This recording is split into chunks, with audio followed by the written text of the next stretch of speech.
안녕하십니까. 안보 관련 주요 이슈를 분석해서 전해드리는 안보 채널입니다. 최근에 중국과 관련된 보도가 잇따르고 있습니다. 대부분의 보도가 중국의 일방적인 주장에 우리 정부 스스로가 외면하거나 저자세를 취하고 있다는 보도들입니다. 왜 유독 문재인 정부에서는 중국에 저자세를 취하고 있는지 궁금합니다. 중국과 관련한 문재인 정부의 입장을 가장 잘 보여주는 보도는 중국산 알몬김치에 대한 식약처의 입장입니다.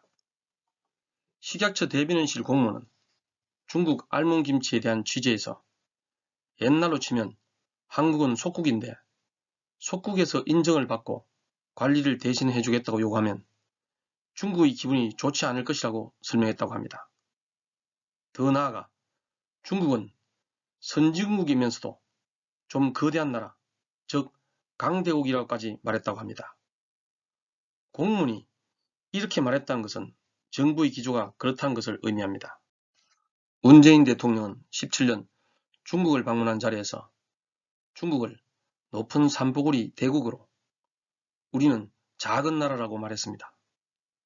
대통령부터 이런 인식을 가지고 있기 때문에 말단 공무원이 이렇게 말하는 것은 아닐까 생각해 봅니다. 물론 식자처에서는 해당 공무원의 실수라고 해명했지만 위에서부터 그런 인식을 가지고 있기 때문에 무의식 중에 그런 말을 했을 가능성이 대단히 높습니다.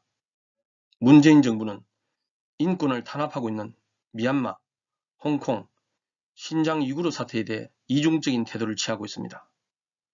미얀마 군경의 유혈 진압에 대해서는 정부 차원에서 적극적인 입장을 밝히고 있습니다. 하지만 홍콩, 위구르 등 중국 정부에서 자행하고 있는 인권 유린에 대해서는 단 한마디도 하지 않고 있습니다. 인권은 우리 국내뿐만 아니라 전 세계 보편적인 관심 사안입니다.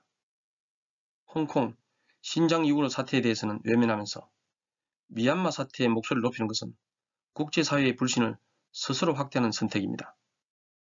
문재인 대통령뿐만 아니라 정부 전체가 이렇게 저자세를 취하는 이유는 최근 정의용 외교장관과 이인영 통일장관의 말에서 찾을 수 있습니다. 정의용 장관은 최근 한중 외교장관 회담 직후에 조기에 시진핑 주석 방한을 추진하기로 했다고 밝혔습니다. 한반도 평화 프로세스와 한중 2+2 회담 개최 논의도 있었다고 밝혔지만 핵심은 시진핑 주석 방한이었습니다.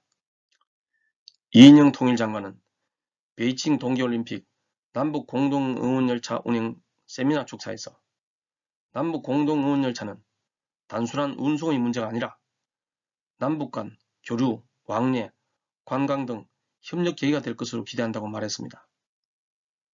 의계인 2018이 도쿄올림픽에서 불가능해지자 이를 베이징 동계올림픽에서 구현하겠다는 입장을 공식적으로 밝힌 것입니다. 정부는 대한민국이라는 국가와 국민의 생존과 번영을 최우선 목표로 삼아야 합니다. 먼저 김정은을 최우선적으로 고려하는 정책을 폐기해야 합니다. 대북 정책은 김정은이 아닌 북한 주민을 우선시해야 합니다. 김정은의 주장과 도발을 수용하는 것은 우리 헌법 정신과 가치를 무시하는 것과 같습니다. 두 번째는 현실적으로 불가능한 한미 경중이라는 대외 정책을 포기해야 합니다. 한미 동맹에 기반해서 미중 간 전략적 협력을 강화하겠다는 것은 앞뒤가 맞지 않는 말입니다. 미국이 동맹들에게 미국과 중국 간 선택을 요구하지 않는다는 말은 외교적으로 하는 말입니다.